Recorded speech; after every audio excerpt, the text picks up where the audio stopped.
গতকাল রাত্রিবেলাতে সেরকম বিশেষ কিছু রান্নায় ছিল না। এর কারণ হলো বিকেলবেলাতে হঠাৎ করে অনেক কিছু স্ন্যাক্স খাওয়া হয়ে গিয়েছিল। স্ন্যাক্সের মধ্যে ছিল সিঙ্গারা, তারপর ছিল পাপড়ি চাট আর ধোকলা। এত কিছু খাওয়ার পর রাত্রিবেলায় যদিও ডিনার করার কারোরই সেমন একটা ইচ্ছে ছিল না, কিন্তু রাত্রিবেলা ওই 11:30 পৌনে 12টার দিকে ডিনার করতে বসা হয়েছিল, শেষমেশ আর কি। তাই ডিনারে সেরম কিছু হেভি ছিল না।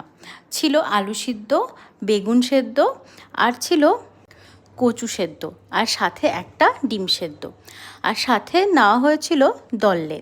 আপনারা তো সবাই জানেন যে দল্লে ওই সিকিমের যে লঙ্কাটা পাওয়া যায়, ভীষণ ঝাল হয় সেই লঙ্কাটা, ওটা আমরা নিয়ে এসেছিলাম যখন ঘুরতে গিয়েছিলাম সিকিমে তখন।